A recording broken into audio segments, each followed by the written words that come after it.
बिस्मिल्लाहिर्रहमानिर्रहीम हामिदम व मुसल्लियन अल्लाह ताला दे मखसूस मुकर्रब ने पंजतन जनाब रसूलुल्लाह सईदा पाक अली हुसैन और हसन अलैहिस्सलाम। मेरा नाम पीर इम्तियाज़ हैदर नूरानी मुजद्दी है तो आप देख रहे हो पीर इम्तियाज़ हैदर यूट्यूब चैनल। अज असी आप सल्लल्लाहु अलैहि वसल्लम के नूर के मुतलक गल करांगे कि कुरान शरीफ के अंदर कि आप सल्लल्लाहु अलैहि वसल्लम नूं नूर फरमाया गया है। इस तो पहले कि मैं बयान शुरू करा गल शुरू करा तुसीं इस चैनल नूं सबसक्राइब कर लवो। फरमाया अल्लाह ताला दी जनाब ने 6वां सुपारा, कद जाअकुम मिनल्लाहि नूरम व किताबुम मुबीन, बेशक तुहाडे कोल अल्लाह दे वल्लों एक नूर आया। सैयद आलम सल्लल्लाहु अलैहि वसल्लम नूं नूर फरमाया गया क्योंकि आप तो तारीकी कुफर दूर हुई ते राह हक वाज़िया हो गई।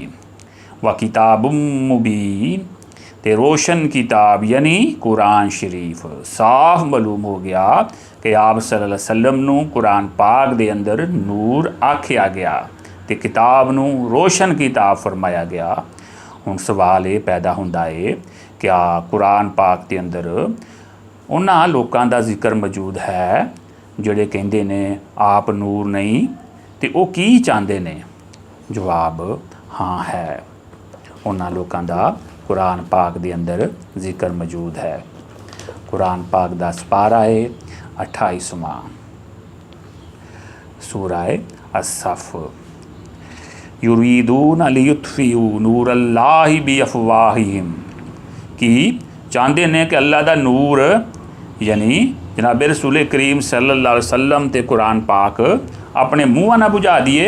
कुरान पाक नूं शेर सहर ते आप नूं जादूगर दस के पता चलिया कि कुरान पाक दे अंदर भी इन्हां लोकां दा जिक्र मौजूद है ते वो चाहते ने कि आप नूं नूर ना दसिया जाए। हुण ये वेखने कि कुरान पाक दे अंदर आप दे नूर दा किसी तरीके दे नाल मसाल दे नाल या किसी होर तरीके दे नाल समझाया गया है जिद्दां कि दुनिया दे अंदर कोई गल मिसाल ना समझाई जाती है। जवाब हाँ, आप सल्लल्लाहु अलैहि वसल्लम दे नूर नूं कुरान पाक दे अंदर बड़ी वधिया मिसाल दे नाल समझाया गया है। फरमाया 18वां सुपारा है सूरा नूर, मसलु नूरिही का मिशकातिन फीहा मिसबाहुन, इस दे नूर दी मिसाल ऐसी जैसी एक ताक उहदे विच चिराग। इस नूर तो मुराद जनाब रसूल करीम सल्लल्लाहु अलैहि वसल्लम दी जनाब पाक ने। ते जिद्दां एक ताक ते उहदे विच चिराग, अल मिसबाह फी जुजाजातिन, ओ एक चिराग ते एक फानूस है। अज जुजाजातु कन्नहा कौकिबुन दर्रियुन यौकदु मिन शजरतिन मुबारकातिन ज़ैतूनातिन ला शर्किय्या वला गरबिय्या तयकादु ज़ीतुहा युदीउ वलौ लम तमसस्सु नारुन नूरुन अला नूरिन। तर्जमा,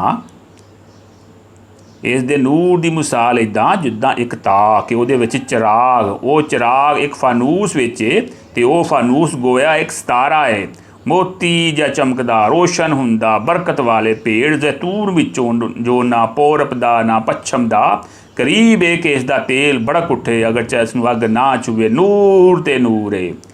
इस तमसील दे माना विच अहले इलम दे कई कौल ने। एक कहे कि इस तो नूर तो मुराद हिदायत है तो माना है कि अल्लाह ताला की हिदायत गायत ज़हूर विच है। एक कौल तो वड्डा कौल तो मोतबर कौल ये कि ये नूर सैयद आलम मुहम्मद मुस्तफ़ा सल्लल्लाहु अलैहि वसल्लम दी जनाब पाक ने। हज़रत इब्ने अब्बास रज़ी अल्लाह ताला अन्हुमा ने काब अखबार तो फरमाया कि इस आयत दे माना बयान करो। उन्होंने फरमाया कि अल्लाह ताला ने अपने नबी सल्लल्लाहु ताला अलैहि वसल्लम की मिसाल बयान फरमाई। रोशनदान ताक तो हजूर दा सीना शरीफ है ते फानूस कल्बे मुबारक ते चिराग नबूवत दी शजर नबूवत तो रोशन है।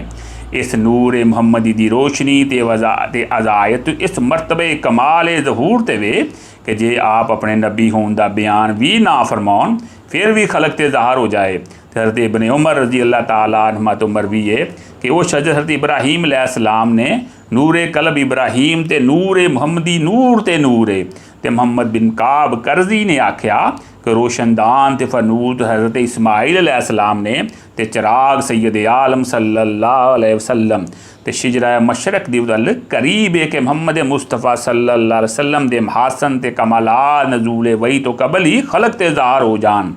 नूर ते नूर ए वे कि नबी ने नस्ल नबी चो नूर मुहम्मदी है नूर इब्राहीमी ते इस दे अलावा होर भी बहुत सारे अकवाल ने। दुआ है कि अल्लाह रब्बुल इज़्ज़त दी जनाब आप सल्लल्लाहु अलैहि वसल्लम नूं लोकां नूं नूर मनण दी तौफीक ता फरमाए। पाकिस्तान जिंदाबाद, इस्लाम पाइंदाबाद।